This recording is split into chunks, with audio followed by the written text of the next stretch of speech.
Buenos días, tardes o noches, en el momento y lugar que nos estén escuchando.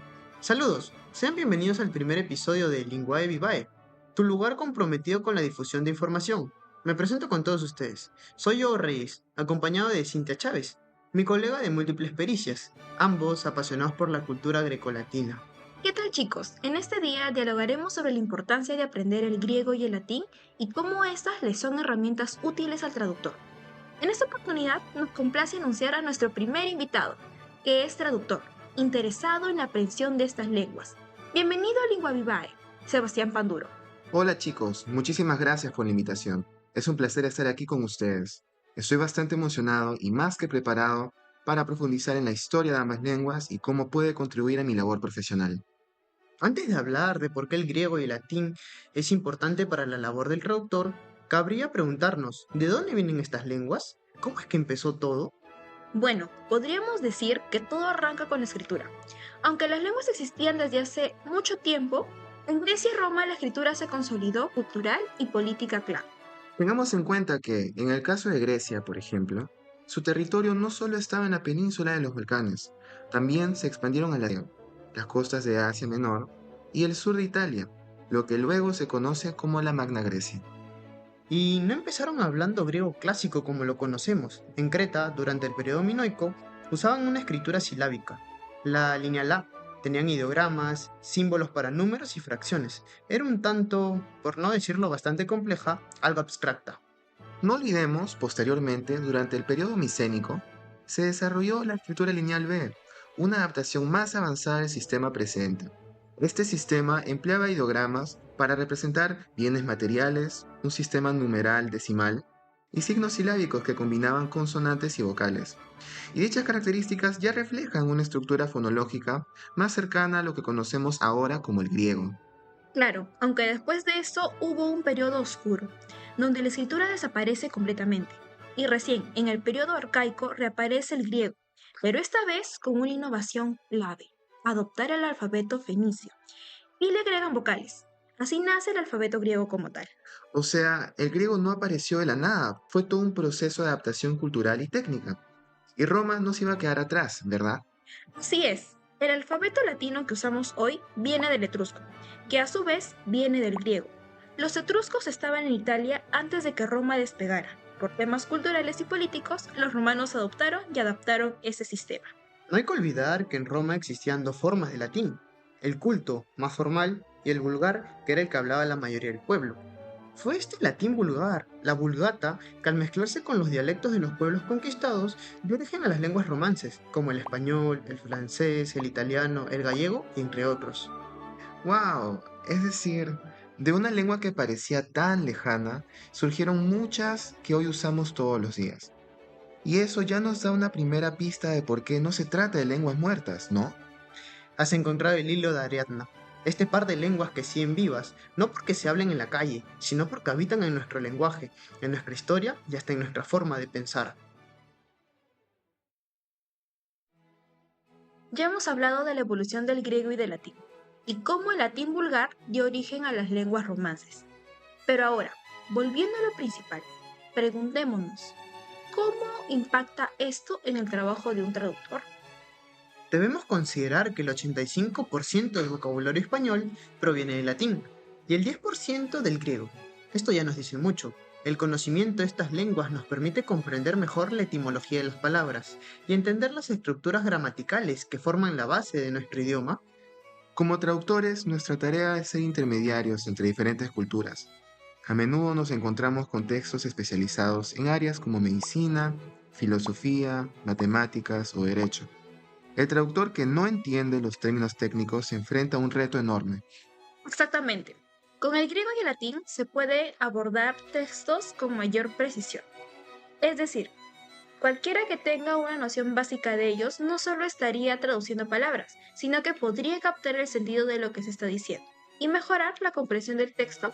Apartando ya los términos técnicos, el griego y el latín también nos ayudan a conocer nuestra lengua desde un punto de vista sintáctico y gramatical. Nos enseñan sobre estructura y cómo se forma el lenguaje. E incluso no solo al nivel léxico, como decía el profesor Ricardo Moreno Castillo, somos hijos de la civilización latina y nietos de la griega. Este legado sigue presente en todo lo que decimos, escribimos y pensamos. Es curioso que, a pesar de que el latín no se habla activamente, sigue vivo en muchos ámbitos. Los textos académicos y científicos, por ejemplo, utilizan locuciones latinas para dotar de precisión a los conceptos. Exacto. El latín sigue marcando el tono de los textos científicos y entenderlo facilita en gran proporción la comprensión especializados que seguimos usando hoy. Recordemos también cómo el latín se expandió por Europa gracias al Imperio Romano, pero no fue el latín culto el que se habló en la calle, fue el latín vulgar.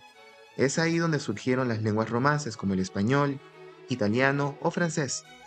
Así que no solo hablamos una forma de latín, sino que nuestras lenguas modernas tienen en su ADN el latín vulgar, ese que se habló en la antigua Roma y que evolucionó en los diversos reinos que ocuparon. ¿Pueden creerlo? Y no olvidemos que, aunque el latín tiene sus raíces en Italia, el griego también dejó su huella. Por ejemplo, el contacto de Roma con Grecia llevó a la incorporación de palabras griegas en el latín, y ahí pasaron a muchas lenguas modernas. Es cierto, qué increíble. Incluso si hoy en día el griego no se habla tanto, es una lengua que ha dado forma a muchas ciencias y áreas del conocimiento. Es la lengua del pensamiento profundo, de la filosofía y de la lógica. Los estudios clásicos, y específicamente el griego y el latín, también nos sirven como el puente o nexo para estudiar otras lenguas. Muchos de los idiomas modernos, como el inglés, tienen una fuerte influencia de ellas, lo que facilita su aprendizaje. Al mismo tiempo, se suele decir que el latín y el griego son la base para aprender otras lenguas modernas. Y ya que has hablado del inglés, esta lengua tiene un 62% de su vocabulario derivado del latín.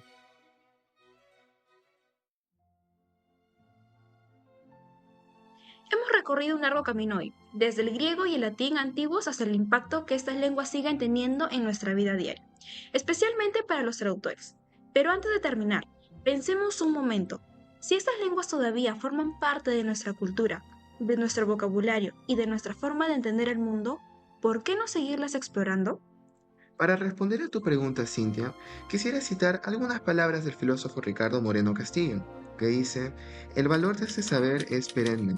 El griego y el latín no son solo lenguas muertas, son tesoros de sabiduría que nos permiten comprender quiénes somos y de dónde venimos. Quizá estudiar estas lenguas no sea la forma más rápida de aprender algo práctico, pero definitivamente es la forma más profunda de conectar con nuestra civilización. Así que, si eres estudiante de lenguas, traductor o simplemente alguien interesado en la etimología de las palabras, te invito a pensar en la riqueza léxica de este par de lenguas. ¿Cuánto podemos ganar no solo aprendiendo vocabulario, sino entendiendo el pensamiento que ha dado forma a nuestra cultura y nuestra ciencia? Y no solo en el campo académico, quién sabe. Tal vez el estudio de estas lenguas clásicas te ayude a ver al mundo de una manera completamente nueva, a descubrir conexiones ocultas y a entender mejor las lenguas modernas que hablamos todos los días. Realmente, nunca se sabe lo que nos puede ofrecer un cambio de página. Siento que hemos cumplido con el objetivo de hoy. Qué buena manera de reflexionar sobre ellas y reconocer su importancia. Y no hay que olvidar el labor del traductor y los proyectos culturales que se forman en torno al arduo trabajo, como los que realiza Sebastián. Sin la ayuda de ellos, no creo que haya sido posible que yo de pequeño leyera la Ilíada o la Odisea, y, en unos años después, las Odas de Horacio. Tienes razón. Sin la traducción no tendríamos los clásicos que conocemos, como Heroides, los poemas de Semitilene, los himnos homéricos. Por otro lado, en España se ha realizado un gran proyecto editorial. Se trata de la Biblioteca Clásica de Gredos. En ella se recuperan todos estos clásicos grecolatinos. En total 415 tomos para que más personas se sigan informando sobre estas historias. Es evidente que el griego y el latín están más presentes en la actualidad de lo que nosotros creemos. Su influencia ha llegado hasta en la música. La vez pasada estuve escuchando una canción en la radio llamada Therefore I Am, de la cantante estadounidense Billie Eilish. Me di con la sorpresa que ella referencia a la cita célebre de Descartes, Cogito ergo sum. Ahora, imaginemos cuántas otras canciones e historias han sido inspiradas de estas famosas frases. Claro, Sebas, con la historia podemos ver de manera precisa la influencia en la literatura. Por ejemplo, tenemos el Julio César de Shakespeare.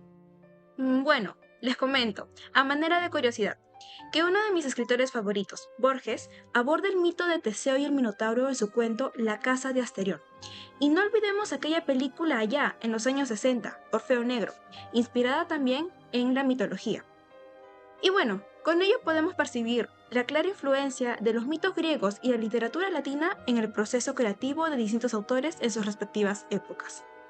Ya para ir cerrando el episodio de hoy, quiero agradecer sinceramente a quienes nos han acompañado en esta primera entrega. Ha sido un episodio muy especial, gracias a los aportes de cada uno, a Sebastián y a mi querida compañera Cintia, por sus conocimientos y haber enriquecido este diálogo. Para calor, mis estimados, les comento que cuando realicé mis viajes de estudio en Atenas, Grecia, he recibido comentarios muy graciosos como ¿qué hace un peruano estudiando griego? Yo les respondía diciendo ¿y por qué no? Me gusta aprender idiomas y no fue difícil aprender algunas frases. ¿Por qué establecer límites en su aprehensión? Aprovecho para decirles Evharisto Parapoli, que es muchísimas gracias a Lingua Vivae por invitarme a esta charla tan interesante. Gracias a ti, Sebas, por recibir nuestra invitación. Por eso, los animamos a interesarse en su estudio. Son lenguas que abren las puertas a un conocimiento que sigue vivo y que siempre tendrá algo que enseñarnos. Esto ha sido todo por hoy, pero aún hay mucho por descubrir. Se despide Linguae Vivae, hasta el próximo episodio. Chau, chau, chau, chau, chau, chau.